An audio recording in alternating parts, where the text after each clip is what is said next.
welcome to this tutorial. My name is Larry McCallum. I'm the Web Services Librarian at TRU, and I'd like to help you get acquainted with Summon, how it works, what it can do for you. This tutorial will cover basically three areas. First, we'll look at searching. Next, we'll look at analyzing results. And finally, we'll look at managing those results. Now, we're at the basic Summon search screen.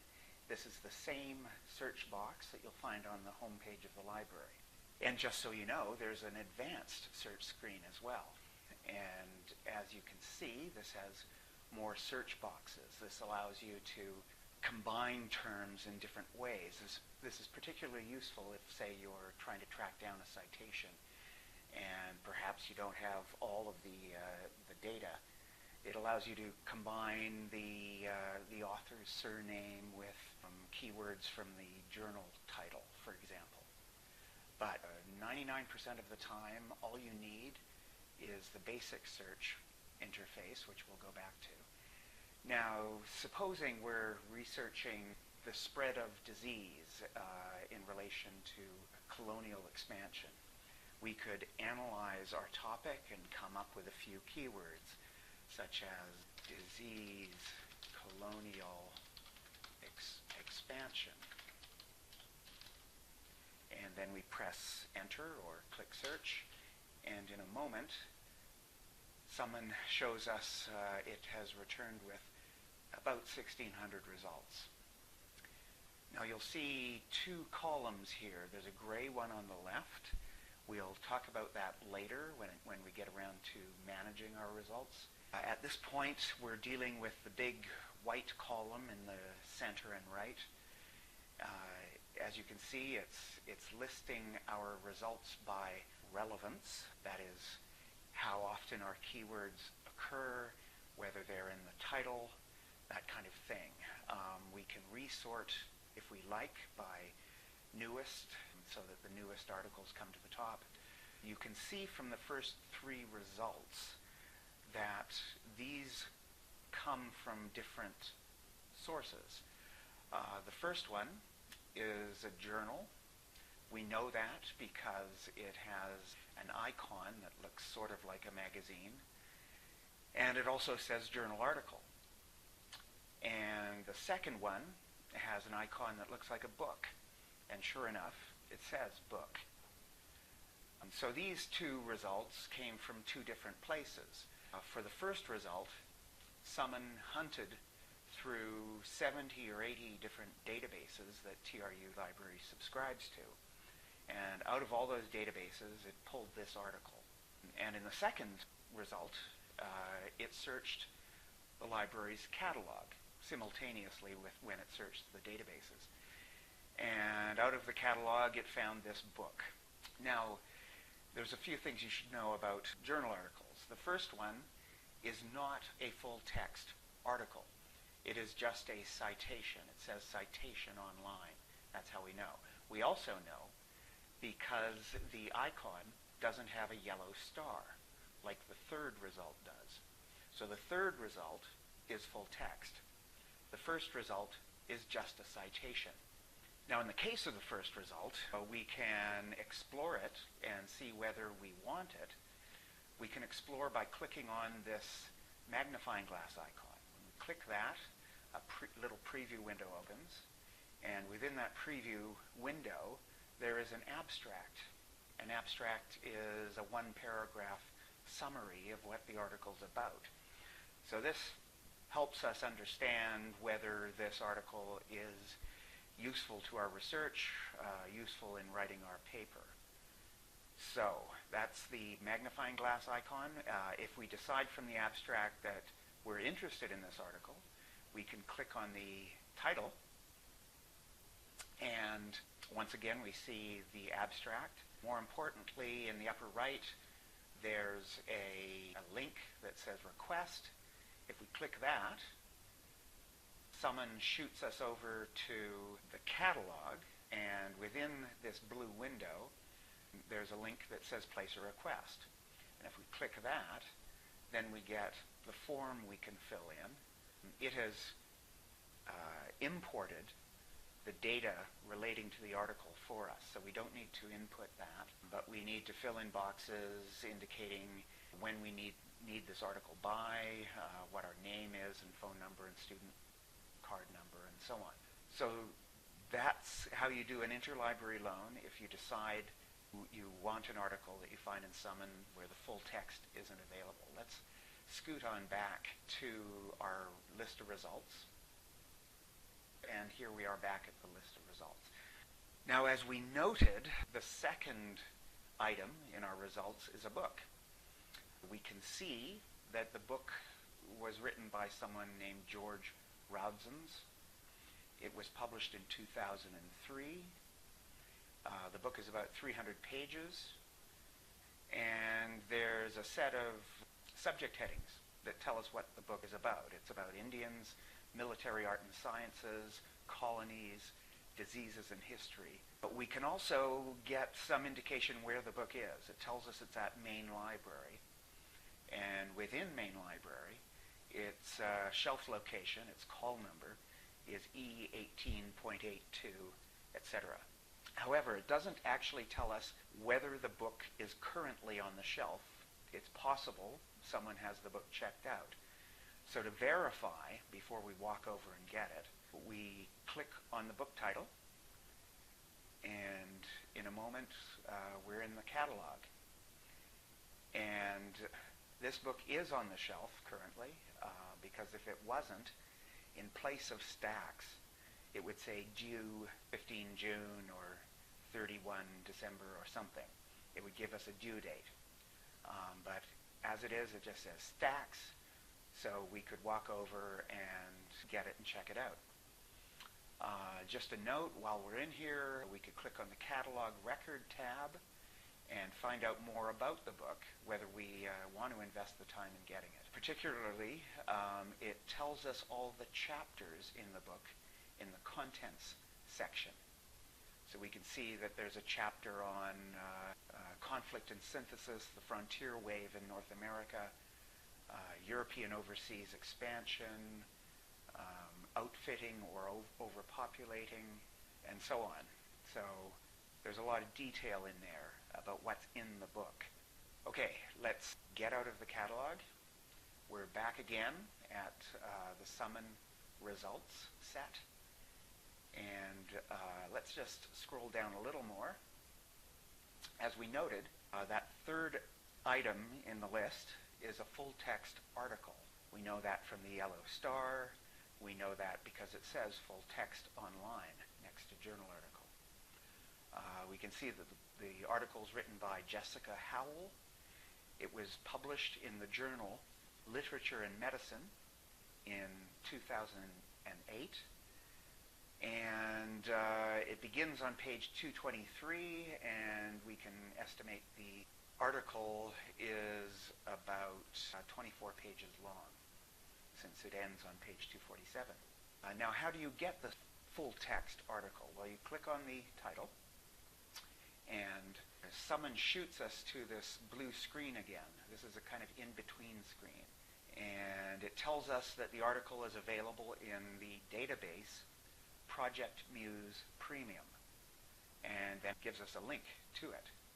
So we click on that link, and now we are shot over to Project Muse, the database, and here's our article.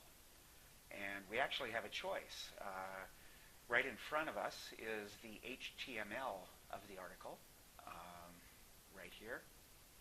And we could also download the PDF via that link, if we preferred that. And the usual thing when you find the article and you decide you want to keep it is to email it to yourself.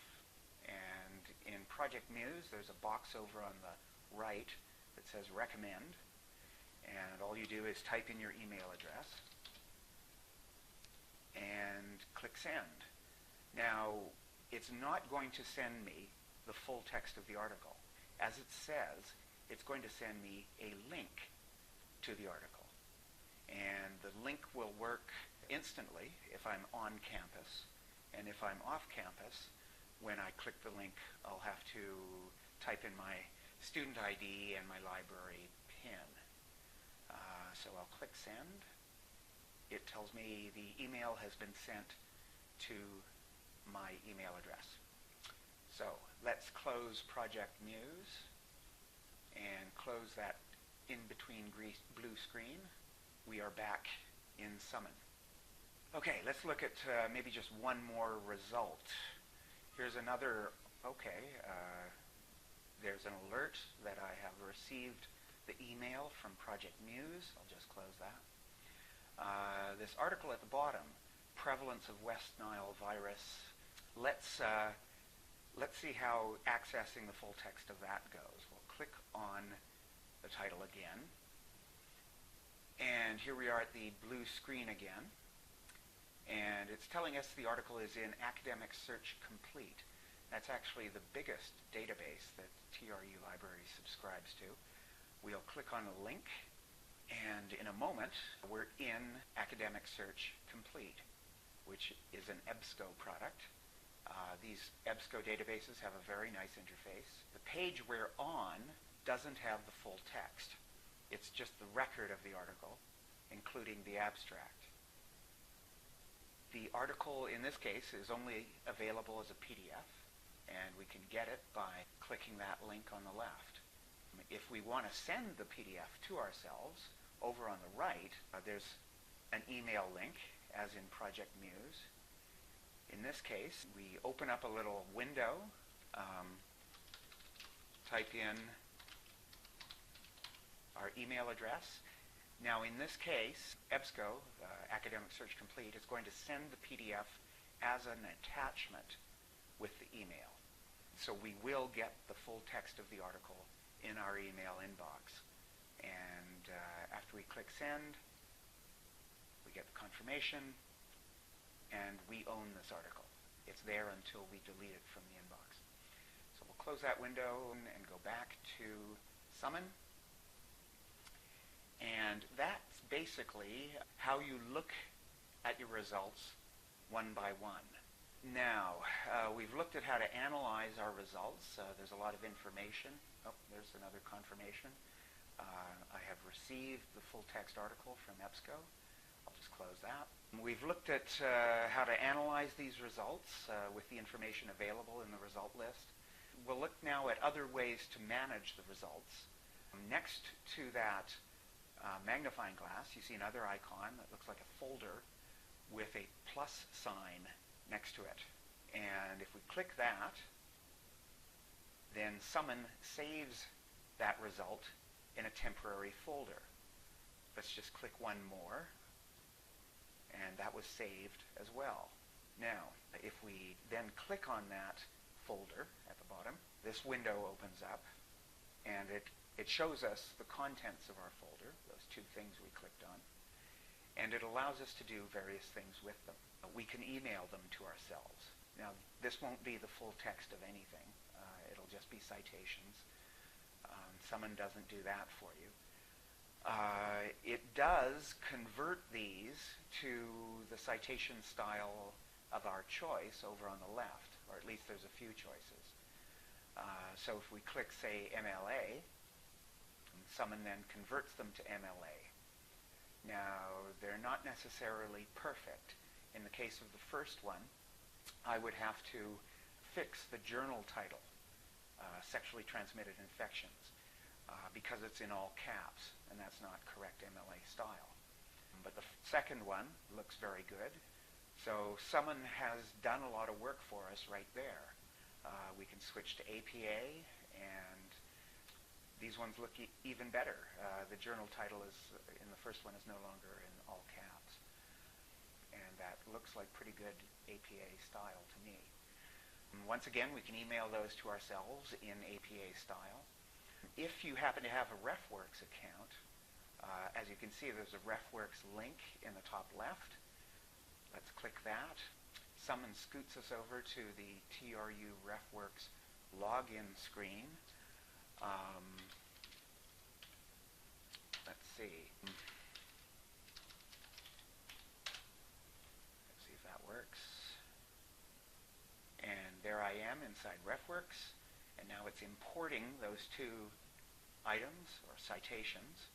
It tells me the import is complete, and in the bottom right I can go into my last imported folder, and there they are.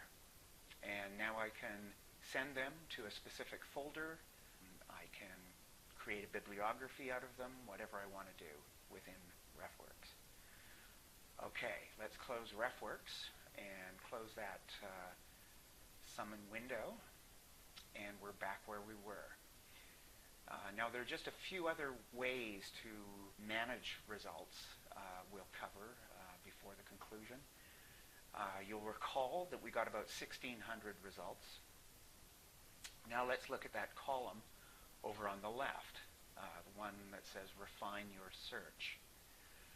If we want to shrink this list down, say just to peer-reviewed articles, under refine your search there's a checkbox, and if we click that, instead of 1,600 results we now have 945. So someone just removed all the books and all the articles that are not peer-reviewed. So if our prof said only to use peer-reviewed materials, we have just narrowed down to that. We can deselect, of course, and be back at our original 1,600 results. If we just want books, we can choose that checkbox under content type. And in just a moment, we now have 606 results, and they are all books. All the articles have been removed now from our results. And you can see that Technology, Disease, and Colonial Conquests book, the one with the book icon, and you can see that the next two have book jackets. If someone has the book art in its database, it will display that for us. If it doesn't have the book art, then it just gives you the generic icon that we saw earlier. Let's deselect book, and we're now back to 1,600 results again. Scrolling down a little further in that left-hand column, we can see that we can narrow down by subject terms. If we just wanted results to do with colonialism, and it tells us there are 175 of those, we could check that checkbox and then just troll through those results.